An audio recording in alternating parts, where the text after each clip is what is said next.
বিসমিল্লাহির রহমানির রহিম। প্রিয় দেশবাসী, আসসালামু আলাইকুম। এবার ভারতের দিল্লি থেকে প্রকাশ্যে এসে জাতির উদ্দেশ্যে দেওয়া ভাষণে দেশে ফেরার ঘোষণা দিয়ে যা বললেন, এবার সাবেক প্রধানমন্ত্রী শেখ হাসিনা। আওয়ামী সভানেত্রী শেখ হাসিনা তিনি নির্বাচন বিষয়ে একটা জরুরি বার্তা প্রেরণ করছেন। এই শেখ হাসিনার এই বার্তাটি ব্যাপকভাবে প্রচার হইতেছে এবং শেখ হাসিনা এটা ব্যাপকভাবে বলতেছে যে বাংলাদেশের আনাচে কানাচে ছড়িয়ে দিতে। আসিফ মোহাম্মদ, সজীব ভুইয়া বা মাহফুজ আলম সোবহান অনেকে বলছেন তিনি পালিয়ে যাবেন। আমারও মনে হয় যে এই হিসাব দিতে না হওয়ার ফলে তিনি হয়তো নির্বাচনের আগে দেশ ত্যাগ করতে পারেন। এই টাকা চুরি করা দুর্নীতিবাজ ছাত্র উপদেষ্টারা দেশ ত্যাগ করবে। আমেরিকার বল আছে বলে, শক্তি আছে বলে নিকোলাস মাদুরোকে তুলে নিয়ে গেলেন আমেরিকাতে। এখন কদিন পরে যদি ভারত বাংলাদেশে এসে ডক্টর ইউনূসকে তুলে নিয়ে যায় যে তুমি একতরফা একটা নির্বাচন করছো, ভারতের মোদী সরকার এরকম কোনো ডিসিশন নেয়, তাহলে ডক্টর ইউনূসকে কোন মামলায় গ্রেপ্তার করবেন? বিএনপির মতো মধ্যমপন্থী দল কখনো বাংলাদেশের রাজনীতিতে বেশি দিন সার্ভাইভ করতে পারবে না। ভবিষ্যৎ রাজনীতি যেদিকে আগাচ্ছে সেক্ষেত্রে এটা একেবারে ইম্পসিবল। বিএনপি মাঝখান থেকে বিলীন হয়ে যাবে। Tarique Rahman, tata, bye bye. দর্শক, নতুন একটা নিউজে আপনাকে স্বাগতম। প্রিয় দর্শক, ভারত বাংলাদেশের কূটনীতিতে এখন পাল্টাপাল্টি লড়াই চলছে। আইপিএল থেকে মোস্তাফিজকে বাদ দেওয়ার কারণে বাংলাদেশ থেকে আইপিএল সম্প্রচার বন্ধ করে দেওয়া হয়েছে। দর্শক মণ্ডলী, এছাড়াও আরো একটা কঠিন সিদ্ধান্ত নেওয়া হয়েছে যে টি-20 বিশ্বকাপের ম্যাচগুলো বাংলাদেশের দল ভারতে গিয়ে খেলবে না, তারা শ্রীলঙ্কায় খেলবে। দর্শক, এতে করে আসলে কার ক্ষতি হচ্ছে, বাংলাদেশের নাকি ভারতের? প্রিয় দর্শক, আপনার কাছে কি মনে হয়, কোন দেশের ক্ষতি হচ্ছে তা অবশ্যই কমেন্ট করে জানিয়ে দিন। দর্শক, এছাড়াও ভিডিওর শুরুতেই যে গুরুত্বপূর্ণ অংশগুলো দেখেছেন তার বিস্তারিত আলোচনা একটু পরেই দেখতে চলেছেন। তাই বলবো, যারা ভিডিওটি অন করেছেন না টেনে সম্পূর্ণ নিউজটি মনোযোগ সহকারে দেখতে থাকুন, তাহলে আজকের মূল বিষয়টা বুঝতে পারবেন। তো দর্শক, আর দেরি না করে চলুন দেখে আসবো আজকে সেই কাঙ্ক্ষিত ভিডিওগুলো। তবে তার আগে বলবো, যারা প্রতিনিয়ত আপডেট খবর দেখতে চান তাহলে অবশ্যই আমাদের চ্যানেলটি সাবস্ক্রাইব করে পাশে থাকা বেল আইকনটি ক্লিক করে দিন। আর যারা ইতিমধ্যেই চ্যানেলটি সাবস্ক্রাইব করে রেখেছেন তাদেরকে অসংখ্য ধন্যবাদ। তো চলুন দর্শক, ভিডিওটিতে একটি লাইক দিয়ে আমরা ধারাবাহিকভাবে সবগুলো ভিডিওর আলোচনা দেখে আসি। আওয়ামী সভানেত্রী শেখ হাসিনা তিনি নির্বাচন বিষয়ে একটা জরুরি বার্তা প্রেরণ করছেন। বিশেষ করে তার দলের নেতা কর্মী এবং বিশেষ করে তার দলের নেতাকর্মী তো আছেই, তার দলের নেতাকর্মীদের মধ্যে ছাত্রলীগের নেতাকর্মীদের উদ্দেশ্যে তিনি এই বার্তাটি বিশেষভাবে তাদের উদ্দেশ্যে দিচ্ছেন, যেটা ভারতের মূল ধারার গণমাধ্যমগুলো ঢালাওভাবে প্রচার করতেছে। আমি আজকের এই ভিডিওতে আলোচনা করব। আমার আলোচনার মূল বিষয় হলো যে নির্বাচন নিয়ে শেখ হাসিনা জরুরি বার্তা কি দিলেন। অলরেডি বাংলাদেশের রাজনৈতিক ময়দানে কিন্তু একটা গুঞ্জন আছে যে 12ই ফেব্রুয়ারি কি তাহলে আওয়ামী লীগবিহীন নির্বাচন হতে যাচ্ছে, ব্যালট পেপারে তো আওয়ামী লীগের প্রতীক নাই। আবার এই গুঞ্জনটাও আছে যে আওয়ামী লীগবিহীন তো এই বাংলাদেশে নির্বাচন হতে পারে না, এটা অসম্ভব, অনেকের কাছে অসম্ভব মনে হচ্ছে। এবং পাশাপাশি এই কথাও অনেকে বলতে চেষ্টা করতেছেন যে নির্বাচনটা হয়তো বা পিছিয়ে যাবে। যেমন অলরেডি আদালতে একটা রিট হয়েছে, তত্ত্বাবধায়ক সরকারের অধীনে যেন নির্বাচন হয়, এই নির্বাচনের তারিখ যেন পেছানো হয়, এরকম একটা রিট কিন্তু চলতেছে। তার রেফারেন্সে অনেকে কিন্তু আমরা বলতেছি যে এপ্রিলে হয়তো বা যাইতে পারে। এই বিষয়ে আমি একটা ভিডিও দিচ্ছি। দেখেন, আশ্চর্যজনক বিষয় হলো কি, এই যে গুঞ্জনটা, এই গুঞ্জনটাই মানুষ ব্যাপকভাবে লুফে নিতেছে এবং ব্যাপকভাবে তারা এটা গ্রহণ করতেছে। কি জন্য? কারণ দেশের মানুষও একটা ইনক্লুসিভ নির্বাচন চায়, আওয়ামী লীগ সহ একটা নির্বাচন চায়। এমন নির্বাচন দেশের মানুষ চায় না যে নির্বাচন শুধু একটা গোষ্ঠীকে নিয়ে নির্বাচন হবে। দেশের মানুষ চায় যে পুরো দেশটাই যেন নির্বাচনের আমেজে উৎসব মুখর পরিবেশে দেশের মানুষ যেন ভোট দিতে পারে, সকল দলের অংশগ্রহণে। যাই হোক, এর মধ্যেই আমি সভানেত্রী নির্বাচনের যে বিশেষ বার্তাটি দিলেন, সেই বার্তাটি আমি পরিপূর্ণ শুনলাম, একাধিকবার শুনেছি। সেই বার্তাটি আমি আপনাদের সামনে আলোচনা করব। দেখেন, তিনি প্রথমে বলছেন যে এই বাংলাদেশের মানুষ নির্বাচনমুখী, বিশেষ করে বাংলাদেশ আওয়ামী লীগ হচ্ছে একটা নির্বাচনমুখী রাজনৈতিক দল। এই রাজনৈতিক দলটা অতীতের সকল নির্বাচনে অংশগ্রহণ করছে এবং যতই প্রতিকূল পরিস্থিতির মধ্য দিয়ে এই দলকে চলা লাগুক না কেন, এই দলটার সব সময়ের জন্য তাদের সাংগঠনিক শক্তিটা এরকম যে যতই অন্যরকম পরিবেশ, নিজের বিরুদ্ধের পরিবেশের মধ্য দিয়ে যেতে হোক না কেন, তারপরও এই দলের 300 আসনের প্রার্থী দেওয়ার মতো সক্ষমতা সকল পরিবেশই থাকে, এখনও আছে। এই দলটা নির্বাচন করতে চায়, কিন্তু বর্তমানে ইউনূস সরকার যেটা করতেছে যে আওয়ামী লীগবিহীন, শুধু আওয়ামী লীগ না, আওয়ামী লীগের যে ভাতৃপ্রতিম সংগঠন আছে বা সহযোগী জোটবদ্ধ যে সংগঠনগুলো আছে, রাজনৈতিক দলগুলো আছে, তাদেরকেও বাদ রেখে একটা নির্বাচন করতে যাচ্ছে। সকল হিসাব করে যদি আপনি দেখেন, তাহলে প্রায় অর্ধেকেরও বেশি জনসংখ্যাকে আপনি নির্বাচনের বাইরে রেখে একটা নির্বাচন করবেন।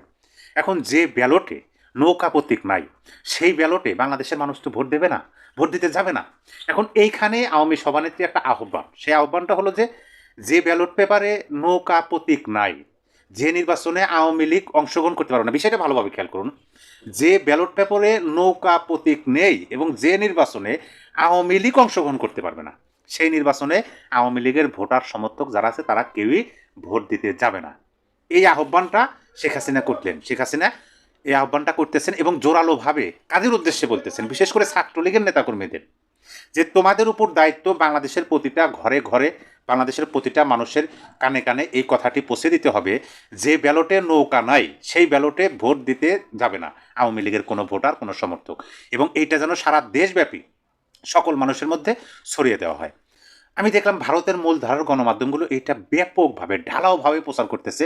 আর আমি শেখ হাসিনার বার্তাটি আগেও একবার বললাম, এখন আপনাদেরকে বলতেছি, দেখেন নির্বাচনের সময় একটা হাইপ উঠবে। আমি এটা কিন্তু বললাম যে সংশয় কিন্তু আছে যে আদৌ ফেব্রুয়ারি 12 তারিখে আওয়ামী লীগ বিহীন নির্বাচন হতে যাচ্ছে কিনা, এটা কিন্তু সংশয় আছে, অনিশ্চয়তা আছে, এখন পর্যন্ত আছে। যদিও তফসিল ঘোষণা হয়েছে, যদিও মনোনয়নপত্র যাচাই বাছাইয়ের কাজও শেষ, তারপরেও সন্দেহ আছে।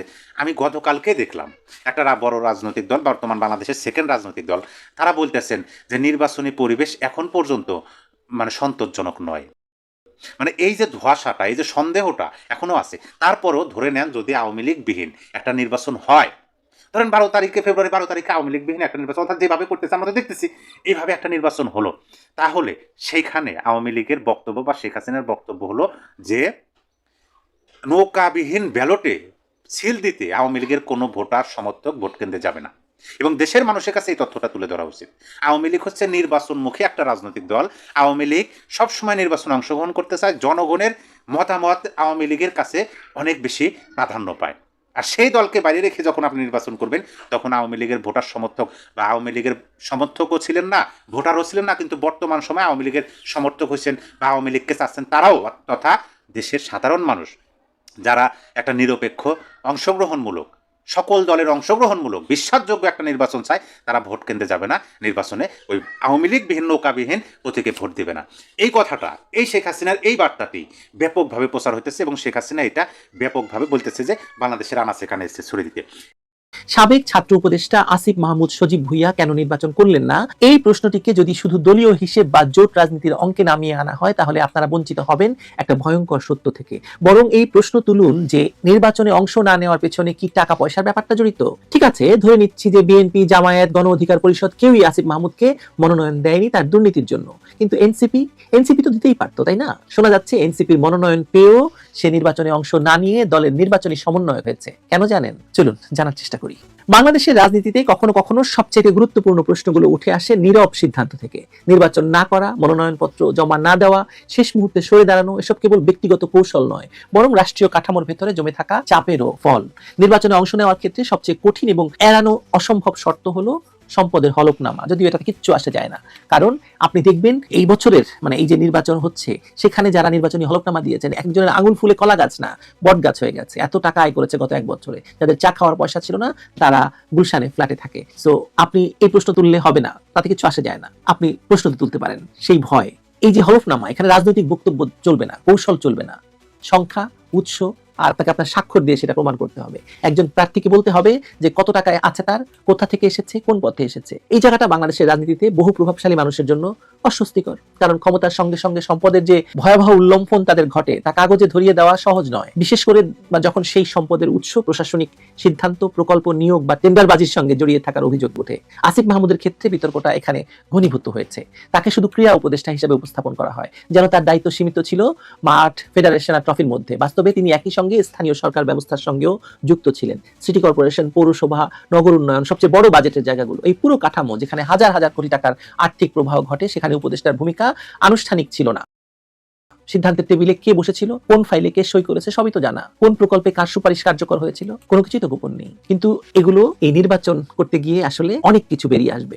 ঢাকা 10 আসনের মতো ব্যয়বহুল একটি আসনে নির্বাচন করতে গেলে যে অর্থনৈতিক সক্ষমতা লাগে, সেটার উৎস কি, এই প্রশ্ন এড়ানোর সুযোগ তো আসিফ বাবাজির নেই। অন্য রাজনীতিকদের সঙ্গে পারিবারিক সম্পদ, ব্যবসা বা দীর্ঘ রাজনৈতিক ক্যারিয়ার দিয়ে অনেক কিছু ব্যাখ্যা করা যায়, কিন্তু এই যে আসিফ মাহমুদ, সজীব ভুইয়ার মতো যারা হঠাৎ করে রাজনীতিতে এলো, তাদের সম্পদ কোথা থেকে এলো, এই প্রশ্ন তো আসবে। তারেক রহমান না হয় লন্ডনে তার 17 বছর ধরে যে বিলাসবহুল জীবন কাটালেন, সে প্রশ্ন কেউ তুলছে না তার সম্পর্কে। তিনি ঢাকায় যাওয়ার আগেই তার বাড়ি হয়ে যাচ্ছে, কোটি কোটি টাকা দামের গাড়ি হয়ে যাচ্ছে।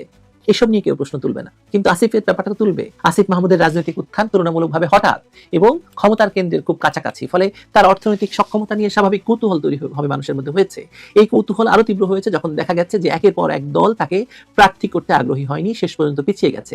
জাতীয় নাগরিক পার্টি বা এনসিপিতে যোগ দিয়ে নির্বাচন না করার ঘোষণা দেওয়া, আবার একই সঙ্গে দলের নির্বাচন পরিচালনা কমিটির দায়িত্ব নেওয়া, এটা রাজনৈতিকভাবে নিরাপদ একটি অবস্থান।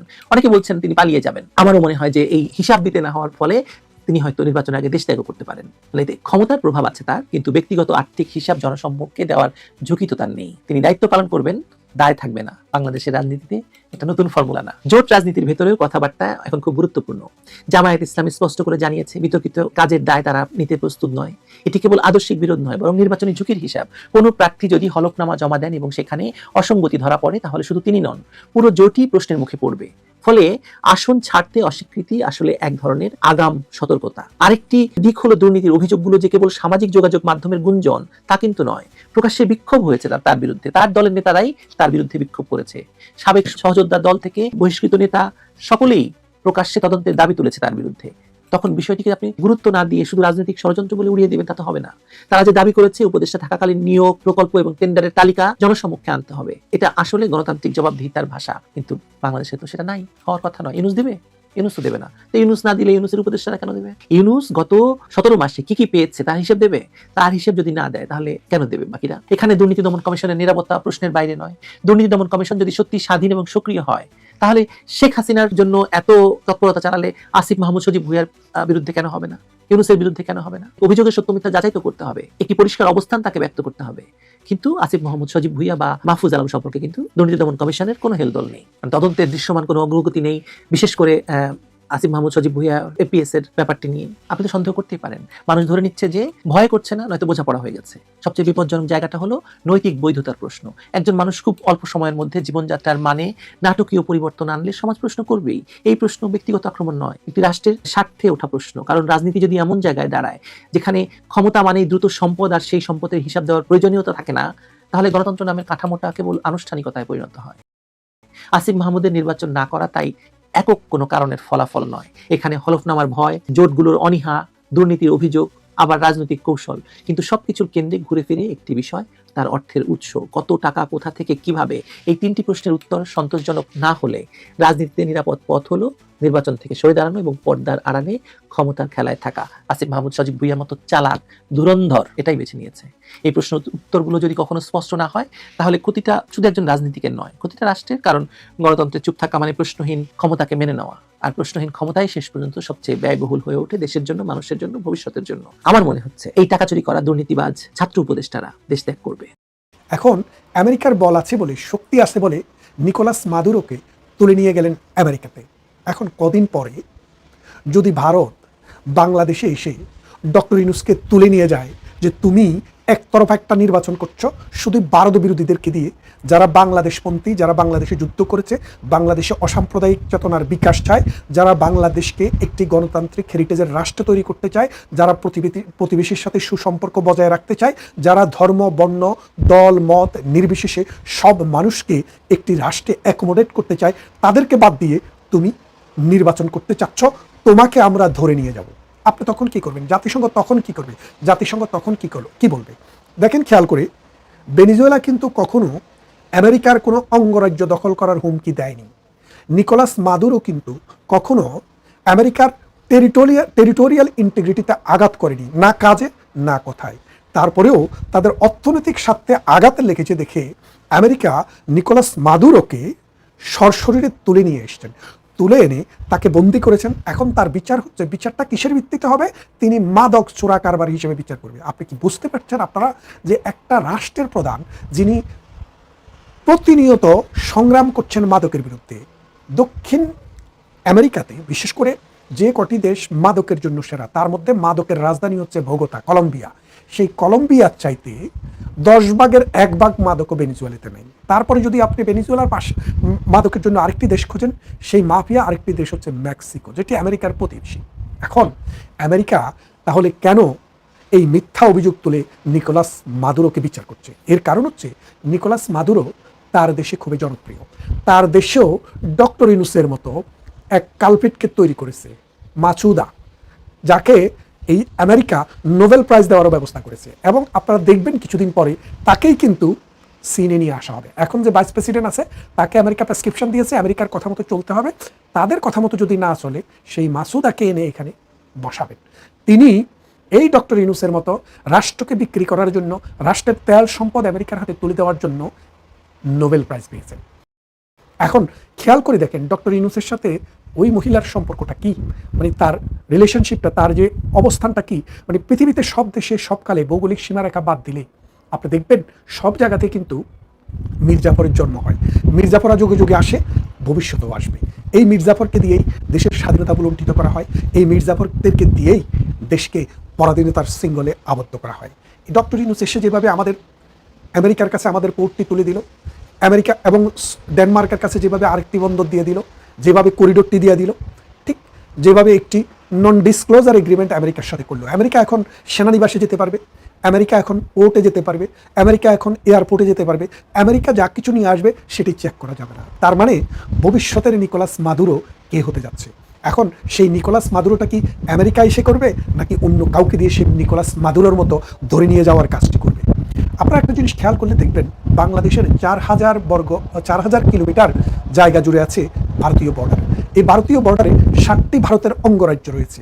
আমরা দেখেছি এই তত্ত্বাবধায়ক সরকার বা অন্তর্বর্তীকালীন সরকার ক্ষমতায় আসার পর থেকে বারবার ভারতের অখণ্ডতাকে বিনষ্ট করার স্লোগান উঠছে, এবং ভারতকে যতভাবে উত্তক্ত করা যায়, ভারতকে যতভাবে পীড়া দেওয়া যায়, ততভাবেই এই ডক্টর ইউনূস চিন্তা করছে। এখন আগামী কয়েকদিন পর যদি ভারতীয় বাহিনী চিন্তা করে, রাশিয়া যেভাবে ইউক্রেন দখল করে নিয়েছে, ইসরায়েল যেভাবে গাজার উপরে হামলা চালিয়েছে, আমেরিকা যেভাবে নিকোলাস মাদুরোকে তুলে নিয়ে গেছে, বাংলাদেশের তুলনায় আমেরিকার চাইতেও ইন্ডিয়া শক্তিশালী। তার চারপাশ দিয়ে ঘিরে রেখেছে তারা। এখন প্রতিনিয়ত হিন্দুদের উপরে যে নির্যাতন, ভারতে খেলতে যাবে না বলে যে আস্ফালন, এর ফলে যদি এখন ভারতের মোদী সরকার এরকম কোনো ডিসিশন নেয়, তাহলে ডক্টর ইউনূসকে কোন মামলায় গ্রেপ্তার করবেন? নিশ্চয়ই খুনের মামলায়, নিশ্চয়ই মানবতা বিরোধী অপরাধের মামলায়। কারণ অসংখ্য পুলিশের হত্যা করার পর ডক্টর ইউনূস সেটাকে মওকুফ করে দিয়েছেন।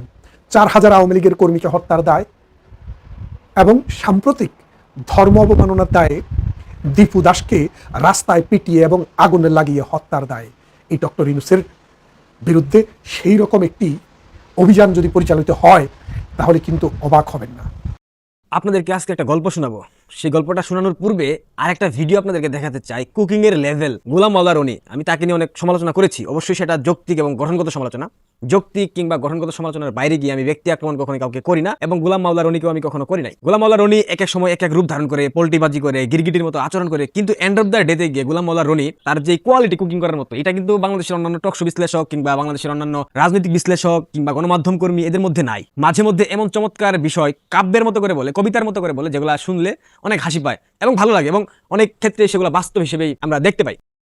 গোলাম মাওলা রনি একজন ব্যক্তিকে কুক করেছে রীতিমতো, তার সেই কুকিং লেভেলটা একবার দেখেন, এরপর আপনারা নিজেরাই বুঝে যাবেন গোলাম মাওলা রনি কাকে আসলে রান্না করে সেদ্ধ করে দিয়েছে। মেজাজটা এমন গরম হয়ে যায়, থাকে গুলশান বনানীতে 10,15,00,000 টাকার বাংলো বাড়িতে ভাড়া অথবা কিনে, সে বলছে যে তার বাৎসরিক ইনকাম 7 লাখ টাকা, চড়ে 10 কোটি টাকা দামের গাড়িতে। তো এই লোক 7 লাখ টাকা ইনকাম তার বছর হয় কি করে? তো প্রথমেই চাপকানো উচিত, আচ্ছা মতো পিঠ লাল করে দেওয়া উচিত, যে পিটিয়ে যে তুমি যে বাড়িটাতে থাকো ওটার ভাড়াই তো মাসে 10 লাখ টাকা, তুমি টাকা পাবো কই? তুমি 7 লাখ টাকা ইনকাম আসলে কোত্থেকে? এই যে অনেকগুলো জিনিস আসে। থাকে গুলশান বনানীতে, ব্যবহার করে 10 লাখ টাকা ভাড়া মূল্যের বাংলো, সেটা হতে পারে কেনা, সেটা হতে পারে ভাড়া, ব্যবহার করে 10 কোটি টাকা দামের গাড়ি, অথচ সে কিনা সব জায়গায় বলে পাবলিকলি যে তার বাৎসরিক ইনকাম 7 লক্ষ টাকা।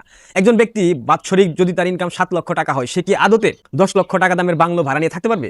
সে কি আসলেই 10 কোটি টাকা দামের গাড়ি ব্যবহার করতে পারবে? সে তো 10 কোটি টাকার গাড়ি না, সে 1 কোটি টাকার গাড়ি ব্যবহার করতে পারবে না।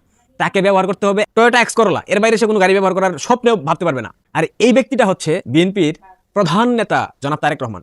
বাংলাদেশের বিভিন্ন গোয়েন্দা সংস্থা, পাশাপাশি পাকিস্তান ভিত্তিক বিভিন্ন ষড়যন্ত্রকারী চক্র, আন্তর্জাতিক ষড়যন্ত্রকারীরা খুব করে চাইছে তারেক রহমানকে মিডিয়ার সামনে ভালো সাজাতে, খুব করে চাইছে তারেক রহমানকে সুশীল বানাতে, খুব করে চাইছে তারেক রহমানকে সুশীল বানিয়ে সারা বাংলাদেশের মানুষের মগজের মধ্যে ঢুকিয়ে তাকে প্রধানমন্ত্রী হিসেবে বের করে নিয়ে আসতে। কিন্তু সাপ কি কখনো আদৌ পরিবর্তন হয়? আমার মনে হয় না। দেখা যাক, সাপ পরিবর্তন হয়ে যদি বেজিতে রূপান্তর হতে পারে, সেটা অবশ্য বাংলাদেশের মানুষের জন্য ভালো হবে। কারণ বেজি কিঞ্চিত হলেও গণতন্ত্রকে বিশ্বাস করতো, যেটা সাপ বিশ্বাস করে না। আপনাদেরকে গল্প শোনায় একটা, শেয়াল এবং কুমিরের বাচ্চার গল্প। একদা জঙ্গলের একটা শিয়াল, অবশ্যই সেটা খেক শিয়াল, অনেক চতুর খেক শিয়াল, একটা বিদ্যাপীঠ খুলেছিল, অর্থাৎ শিক্ষা প্রতিষ্ঠান খুলেছিল, সহজ ভাষায় বললে স্কুল খুলেছিল। সেই স্কুলের পাশের এলাকায় একটা কুমির থাকতো। সেই কুমিরের হঠাৎ 6টা বাচ্চা হয়। এখন কুমির সিদ্ধান্ত নিয়েছে এই 6টা বাচ্চাকে অবশ্যই সুশিক্ষায় শিক্ষিত করতে হবে। যে ভাবনা সেই কাজ। তখন সে খুঁজে খুঁজে শিয়াল পণ্ডিত মশাইয়ের সেই স্কুলটা বের করে তার বাচ্চাদেরকে ভর্তি করার পর শিয়াল পণ্ডিতের উপর সব দায়িত্ব দিয়ে সেখানে রেখে বাচ্চাদেরকে কুমির দম্পতি চলে যায়, অর্থাৎ কুমির, মেয়ে কুমির এবং ছেলে কুমির সেখান থেকে চলে যায়। কিছুদিন পর যখন কুমির তার সন্তানদেরকে দেখতে আসে, আসার পর শিয়াল পণ্ডিতকে জিজ্ঞেস করে যায় তার বাচ্চারা কোথায়। শিয়াল পণ্ডিত এর মধ্যে একটা বাচ্চাকে খেয়ে ফেলে। কারণ কুমিরের বাচ্চা ছোট কচি কচি বাচ্চা, যে কোনো সময় খাইতে মজা। শিয়াল পণ্ডিত তো আসলে ওইটা শিক্ষা প্রতিষ্ঠান খুলে নাই, সেখানে খোলা হয়েছে কুমিরের বাচ্চাদেরকে কিভাবে খাওয়া যায় এবং বিভিন্ন প্রাণীর বাচ্চাদেরকে কিভাবে খাওয়া যায়। তো সে অভিপ্রায় থেকেই শিয়াল পণ্ডিত একটা বাচ্চাকে খেয়ে ফেলে। থাকে হলো 5টা বাচ্চা। যখন কুমির এসে জিজ্ঞেস করে যে আমার বাচ্চা কোথায়, তখন একটা বাচ্চাকেই দুবার দেখিয়ে 6টা বাচ্চা দেখানো হয় পরপর। এরপর কুমির চলে যায়। এর কিছুদিন পর কুমির পুনরায় আসে। আসার পর তখন আরেকটা বাচ্চা শিয়াল পণ্ডিত খেয়ে ফেলে। থাকে 4টা। তখন 2টা বাচ্চাকে 2বার দেখিয়ে 6টা বাচ্চা ফিল আপ করা হয়। এভাবে ক্রমাগত কুমিরের সবগুলা বাচ্চার মধ্যে একটা বাচ্চাকে রেখে 5টা বাচ্চাকে খেয়ে ফেলে শিয়াল পণ্ডিত। খেয়ে ফেলার পর কুমির কিন্তু একটা সময় বুঝতে পারে, কিন্তু বুঝতে পারার পর কিন্তু কুমিরের আর কোনো কিছু করার থাকে না। ঠিক একই রকম ভাবে বিএনপিকে গিলে গিলে খাবে জামাত, খাচ্ছে জামাত, ভবিষ্যতেও খাবে জামাত। গত সপ্তাহে তারেক রহমানের সাথে জামাতের আমির সাদা শকুনের একটা বৈঠক হয়েছে, আপনারা নিশ্চয়ই দেখেছেন। বাংলাদেশের রাজনীতিতে সবসময় সবাই বলার চেষ্টা করে বাংলাদেশ আওয়ামী লীগ মুক্তিযুদ্ধকে কুক্ষিগত করেছে, বাংলাদেশ আওয়ামী লীগ মুক্তিযুদ্ধকে দখল করেছে, বাংলাদেশ আওয়ামী লীগ মুক্তিযুদ্ধ নিয়ে রাজনীতি করেছে, বাংলাদেশ আওয়ামী লীগ মুক্তিযুদ্ধ নিয়ে ব্যবসা করেছে। কিন্তু 5 আগস্টের পর আমরা কি দেখেছি? এই মুক্তিযুদ্ধকে রক্ষা করার জন্য, এই মুক্তিযুদ্ধের ইতিহাস, ঐতিহ্য, সংস্কৃতি রক্ষা করার জন্য কোনো রাজনৈতিক দল সামনে এগিয়ে আসেনি। এখানে বিএনপির একটা ব্যাপক সম্ভাবনা ছিল। বিএনপি চাইলেই বাংলাদেশের মুক্তিযুদ্ধের পক্ষের শক্তি হিসেবে নিজেদেরকে স্টাবলিশ করতে পারত। বিএনপি চাইলে সারা বাংলাদেশের মানুষের মধ্যে এই বার্তা দিতে পারত তারাও মুক্তিযুদ্ধের সপক্ষের শক্তি। এতদিন বাংলাদেশ আওয়ামী লীগ যে মুক্তিযুদ্ধকে পুঁজি করে রাজনীতি করেছে, মুক্তিযুদ্ধকে নিয়ে ব্যবসা করেছে, বঙ্গবন্ধুকে এককভাবে জাতির পিতা হিসেবে তারা বুঝিয়েছে, সম্মান করেছে, আর কাউকে সেই সুযোগটুকু দেয়নি। একথা বারবার বিএনপি নেতাকর্মীরা আওয়ামী লীগের শাসনামলে বলার চেষ্টা করেছে। কিন্তু প্রকৃতপক্ষে বিএনপি আদৌ কি মুক্তিযুদ্ধকে ধারণ করতে পেরেছে? যদি পারতো, 5 আগস্টের পর কেন 7 জন বীর শ্রেষ্ঠের প্রতিকৃতি ভেঙে ফেলা হলো, মুক্তিযোদ্ধাদের প্রতিকৃতি ভেঙে ফেলা হলো? জিয়াউর রহমান নিজেও একজন সেক্টর কমান্ডার ছিলেন, তিনি মুক্তিযুদ্ধের সম্মুখ সারিতে অংশ নিয়েছেন। তাহলে জিয়াউর রহমানের হাতে প্রতিষ্ঠিত রাজনৈতিক দল কেন মুক্তিযুদ্ধের পক্ষের পারপাস সাফ করতে পারে না? বিএনপি চাইলে কি পারতো না 5 আগস্টের পর মুক্তিযুদ্ধের পক্ষের শক্তি হতে? পারতো, কিন্তু আদর্শিক জায়গাটা তো স্ট্রং হইতে হবে। যাদের জন্মই হয়েছে সেনাসামরিতে, যাদের জন্ম হয়েছে প্রো পাকিস্তান মডেলে, তারা তো মুক্তিযুদ্ধকে সমর্থন করবে না, মুক্তিযুদ্ধকে সাপোর্ট করবে না, মুক্তিযুদ্ধের অনুভূতি, চেতনা কোনো কিছু তাদের মধ্যে কোনো প্রভাব ফেলবে না। সেটা আমরা দেখতে পাচ্ছি। তারেক রহমান বাংলাদেশে এসেছে, তারেক রহমান চাইলে বিএনপিকে একটা মুক্তিযুদ্ধের সপক্ষের শক্তির দল হিসেবে সারা বিশ্বের মানচিত্রে প্রতিষ্ঠিত করতে পারতো। যদিও তারা কথায় কথায় মুক্তিযুদ্ধের কথা বলে, যদিও তারা কথায় কথায় বলার চেষ্টা করে তারা মুক্তিযুদ্ধের সপক্ষের শক্তি, 71 ছাড়া বাংলাদেশ কল্পনা করা যায় না, 71-এর চেতনা না থাকলে বাংলাদেশ টিকে থাকবে না, অনেক কথা বলে মুক্তিযুদ্ধের সপক্ষে কথা বলার চেষ্টা করে। কিন্তু এইখান থেকে, মন থেকে কি বিএনপি কখনো মুক্তিযুদ্ধকে ধারণ করেছে? জামাতের মতো দেশদ্রোহী রাজাকারের বাচ্চাদের সাথে পুনরায় তারা ঐক্যবদ্ধ হতে চায়। তারা বলেছে এত বছর একসাথে রাজপথে ছিল, সামনের আগামী 5 বছর অনেক গুরুত্বপূর্ণ বাংলাদেশের মানুষের জন্য, তাদেরকে আবারও এক থাকতে হবে, তাদেরকে ঐক্যবদ্ধ থাকতে হবে, তাদেরকে রাজপথে থাকতে হবে। তার মানে আলটিমেটলি জামাত এবং বিএনপির মধ্যে একটা সম্পর্ক স্থাপিত হয়ে গেল। আমরা যেটা ভেবেছিলাম 55 বছরের সংসার জীবন ছেড়ে বিএনপি হয়তোবা আলোর পথে ফিরে আসবে, হয়তোবা স্থিতিশীলতা রাজনীতিতে বিশ্বাস করবে, হয়তোবা গণতন্ত্র ফিরিয়ে নিয়ে আসার চেষ্টা করবে, হয়তোবা বিএনপি জামাতের সঙ্গ ত্যাগ করে তারা নিজেদেরকে একটা গণতান্ত্রিক রাজনৈতিক শক্তি হিসেবে প্রতিস্থাপিত করবে, তারা নিজেদেরকে মুক্তিযুদ্ধের সপক্ষের শক্তি হিসেবে বাংলাদেশের মানুষের কাছে প্রিয় পাত্র হিসেবে পরিণত হবে। কিন্তু না, কয়লা ধুইলে যেমন ময়লা যায় না, বিএনপির চরিত্র ঠিক তেমন, বিএনপিকে ধুইলে কখনোই ময়লা যাবে না। আমরা ভেবেছিলাম তারেক রহমান অনেক পরিবর্তন হয়েছে, আমরা ভেবেছিলাম তারেক রহমান বাংলাদেশে ফিরে মুক্তিযুদ্ধের সপক্ষের শক্তির মানুষদেরকে সাথে নিয়ে রাজনীতি করবেন, কিন্তু যে লাউ সে কদু, তারেক রহমান কখনো সেটা করতে পারবে না। বিএনপি নেতাকর্মী যারা আছেন, আপনাদের সবার উদ্দেশ্যে বলি, বাংলাদেশের লিবারেল প্রগতিশীল মুক্তিযুদ্ধপন্থী যে মানুষগুলো আছে, এবং বিশেষ করে আওয়ামী লীগের একটা বিশাল অংশ ভেবে নিয়েছিল যে অন্ততপক্ষে বাংলাদেশের রাজনীতিতে জামাতের মতো মৌলবাদী শক্তিকে ক্ষমতা নিয়ে আসা যাবে না, ক্ষমতায় নিয়ে আসার জন্য মন্দের ভালো হলো বিএনপিকে তারা ভোট দেবে, তারা দেওয়ার জন্য মনোনিবেশ করেছিল। যদি বিএনপি জামাতের সাথে সম্পর্ক ত্যাগ করতে পারতো, সেক্ষেত্রে এখন যেহেতু বিএনপি আবার জামাতের সাথে সম্পর্ক জোড়া লাগিয়েছে, সেক্ষেত্রে এই লিবারেল প্রগতিশীল মুক্তিযুদ্ধের সপক্ষের শক্তি এবং বাংলাদেশ আওয়ামী লীগের একটা বিরাট অংশের ভোটাধিকার, হয়তো বা সেটা হতে পারতো 20%, হতে পারতো 30%, হতে পারতো, তারা কিন্তু এখন আর বিএনপিকে ভোট দেবে না, কারণ তারা বুঝে গেছে বিএনপি পরিবর্তনশীল নয়, বিএনপি যা ছিল তাই আছে তাই থাকবে। সো কেন তারা বিএনপিকে ভোট দেবে? হয় রিজনটা কি? কোনো রিজন নাই। এখন বুঝুক বিএনপি, জামাতের সাথে জুট করে কি হবে বিএনপির, আলটিমেটলি লাভটা কি? কোনো লাভ নাই। মৌলবাদী শক্তি হিসেবে বাংলাদেশের বুকে আবারও প্রতিষ্ঠিত হলো, একটা চমৎকার সুযোগ ছিল বাংলাদেশপন্থী রাজনীতি করার, একটা চমৎকার সুযোগ ছিল মুক্তিযুদ্ধের সপক্ষে ঢাল হয়ে দাঁড়ানোর, কিন্তু বিএনপি সেটা পারে নাই। তারেক রহমানের মতো অথর্ব, বিএনপির শীর্ষ পর্যায়ের মতো অথর্ব মূর্খদের এই ধরনের প্রবণতা কাজই করে নাই, দেখতেই তো পাচ্ছি আমরা। সো জামাতের সাথে সম্পর্ক করেন, সম্পর্ক ঠিক করেন, জামাতের সাথে সংসার করেন, আরো কয়েকটা বাচ্চা কাচ্চা পয়দা করেন, কিন্তু আলটিমেটলি বাংলাদেশের রাজনীতি থেকে একটা সময় জামাত টিকে থাকবে, বিএনপি টিকে থাকতে পারবে না, কারণ বিএনপির কোনো আদর্শিক জায়গা নাই। জামাতের একটা আদর্শিক জায়গা আছে, একটা মতাদর্শ আছে, তারা মুক্তিযুদ্ধের বিপক্ষের শক্তি, তারা 71-এর রাজাকারদের উত্তরসূরি, তারা মুক্তিযুদ্ধকে ধারণ করে না, তারা বাংলাদেশকে ধারণ করে না, তারা বাংলাদেশকে আবার পাকিস্তান হিসেবে ফিরে পেতে চায়। কিন্তু বিএনপি এমন একটা দল এখানে মুক্তিযুদ্ধ চায়, পাকিস্তানও চায়। সো দুই নৌকায় পা দিয়ে কেউ কখনো নদী পার হতে পারে না, বিএনপি সেটা পারবে না। অদূর ভবিষ্যতে বাংলাদেশ আওয়ামী লীগ যখন ক্ষমতায় ফিরবে, মুক্তিযুদ্ধের সপক্ষের অন্য কোনো রাজনৈতিক দল দাঁড়িয়ে যেতে পারে, কিন্তু বিএনপি ভেঙে যাবে, এটা আপনারা নিশ্চিত থাকতে পারেন। কিন্তু জামাতের আদর্শ টিকে থাকবে, কারণ জামাত তাদের আদর্শে অনর, তাদের আদর্শ থেকে তারা কখনো বের হয়নি, তারা এখন অব্দি ৭১ মুক্তিযুদ্ধের জন্য ক্ষমা প্রার্থনা করেনি। সো আপনাদেরকে বুঝে নিতে হবে বিএনপির মতো মধ্যমপন্থী দল কখনো বাংলাদেশের রাজনীতিতে বেশি দিন সার্ভাইভ করতে পারবে না। ভবিষ্যৎ রাজনীতি যেদিকে আগাচ্ছে সেক্ষেত্রে এটা একেবারে ইম্পসিবল। বাংলাদেশে দুইটা দলই টিকে থাকবে, মুক্তিযুদ্ধের সপক্ষের শক্তি একমাত্র বাংলাদেশ আওয়ামী লীগ এবং মুক্তিযুদ্ধের বিরোধী শক্তি জামাত, সবাইকে নিয়ে টিকে থাকবে, বিএনপি মাঝখান থেকে বিলীন হয়ে যাবে। প্রিয় দর্শক, আমি আশা করছি সবগুলো ভিডিওই আপনি মনোযোগ সহকারে দেখেছেন। সেই সাথে দর্শক, এই ভিডিওগুলো সম্পর্কিত যদি কোনো তথ্য বা মতামত থাকে তাহলে তা অবশ্যই কমেন্ট করে জানিয়ে দিন। এতক্ষণ সাথে থাকার জন্য ধন্যবাদ। নিউজটি শেষ করছে এখানেই, ফিরছে আগামী ভিডিওতে নতুন কোনো টপিক নিয়ে। আল্লাহ হাফেজ।